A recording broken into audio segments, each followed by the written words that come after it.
Hello दोस्तों, आज मैं सत्यनारायण भगवान का व्रत और कथा कर रही हूँ। शरद पूर्णिमा के दिन आप ये पूजन कर सकते हैं और बहुत ही फलदायी होता है। सत्यनारायण भगवान की व्रत करते समय या शरद पूर्णिमा का व्रत करते समय आप ये पूजा करेंगे तो ये शुभ फलदायी होता है। इसके लिए हमें घर में पूजन सामग्री क्या क्या चाहिए।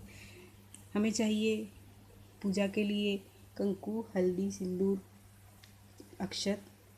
ठीक है, पूजा की थाली में आप घंटी रखें। पुष्प चाहिए।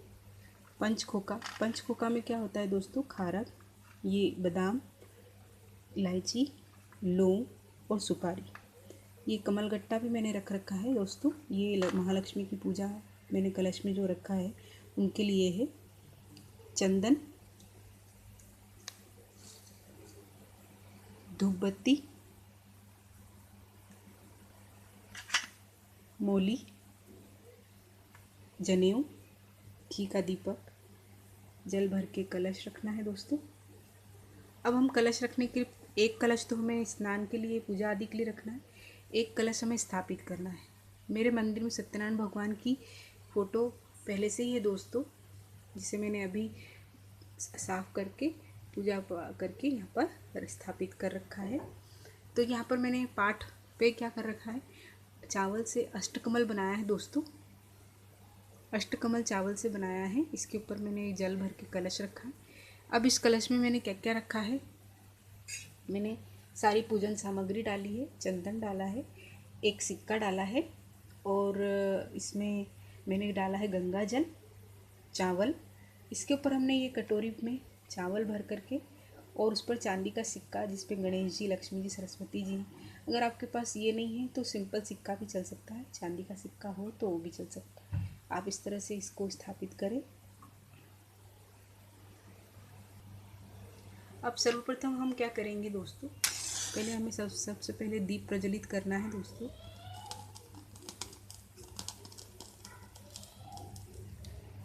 दीप प्रज्वलित करने के बाद हमें धूप बत्ती लगानी है दोस्तों।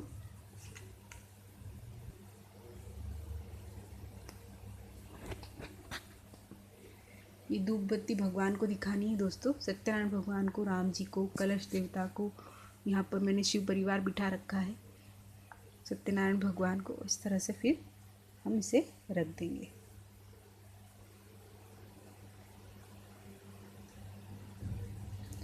अब सर्वप्रथम हमें दोनों कलश और दीप अग्नि देवता की पूजा करनी है दोस्तों, कि हे अग्निदेव, जब तक मेरे भगवान की सेवा पूजन होती रहे आप तब तक मेरा साथ देना, प्रज्वलित रहना। हे कलश देवता, इस कलश में गंगा, यमुना, सरस्वती, इन महानदियों का पानी, जल जो है वो कलश में आ जाए और मैं अपने प्रभु का इससे स्नान कराऊंगी, उनकी सेवा करूंगी। तो हे मुझे गंगा मैया अपना आशीर्वाद प्रदान करें। इस तरह से हम कलश देवता की पूजा करेंगे। फिर हम जो हमने कलश स्थापित करा है इनकी पूजा करेंगे दोस्तों। यहाँ पर हम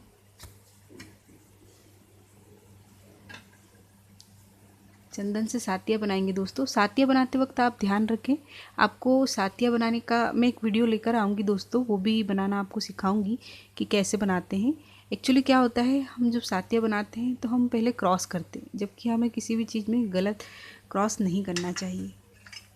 जल्दी उस पर अपना एक वीडियो भी लेकर आऊँगी दोस्तों। इस तरह से सातिया बनाने के बाद हमें कुमकुम, हल्दी, अक्षत से पूजन करना है।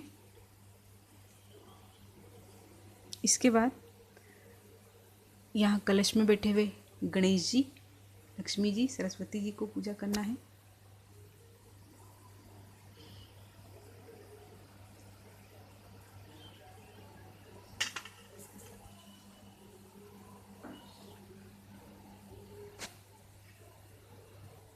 अब हम उसके बाद सत्यनारायण भगवान को तिलक करेंगे। सत्यनारायण भगवान विष्णु जी का ही रूप है दोस्तों। और सत्यनारायण भगवान की कथा के लिए आपको एक बात शायद पता होगी दोस्तों, इसमें शुभ मुहूर्त देखने की ज़रूरत नहीं पड़ती है। आप सत्यनारायण भगवान की पूजा, व्रत जिस दिन भी चाहें आप उस दिन सिर्फ संकल्प करके ये पूजा कर सकते हैं। इसके लिए मुहूर्त देखने की ज़रूरत नहीं होती। वैसे 11 के दिन, पूनम के दिन, मावस के दिन, है ना, ये व्रत करना शुभ फलदायी होता है। इस तरह से हमने सारी पूजन सामग्री सत्यनारायण भगवान को अर्पित करी है। इसके बाद हम ये मूली सत्यनारायण भगवान को अर्पित करेंगे।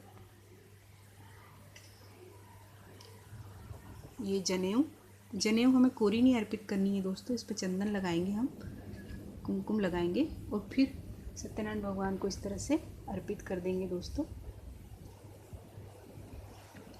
उसके बाद हमें ये मूली जो है अपने कलश पर भी चढ़ानी है दोस्तों। कलश में हमने जो देवी देवता स्थापित किए हैं और हमें ये प्रार्थना करनी है कि हे कलश देवता, आप इसमें सभी देवी देवताओं के साथ आकर के विराजित हों और मेरी पूजन सामग्री और मेरी पूजा सेवा व्रत को स्वीकार करें।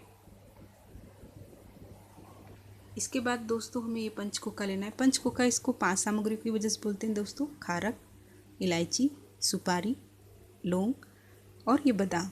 ये पंचकोका लेकर के हमें यहाँ कलश पर चढ़ाना है दोस्तों। ये कमलगट्टा, ये भी यहाँ कलश पर चढ़ाना है दोस्तों। उसके बाद हम ये पुष्प लेंगे, पुष्प भी कलश पर चढ़ाएंगे। सत्यनारायण भगवान को भी पुष्प अर्पित करेंगे। मैंने महादेव जी बिठा रखे हैं, महादेव जी को भी पुष्प अर्पित करेंगे। यहाँ पर कलश देवता को भी, और ये हम यहाँ पर गणेश जी और पार्वती जी को भी पुष्प अर्पित करेंगे दोस्तों। मेरा व्रत है दोस्तों, इसलिए मैंने आज यहाँ पर मोटे आटे का हलवा ना बना करके सिंगाड़े और राजगिरे के आटे का हलवा बनाया है। ये हम सत्यनारायण भगवान को भोग प्रसादी में लगाएंगे।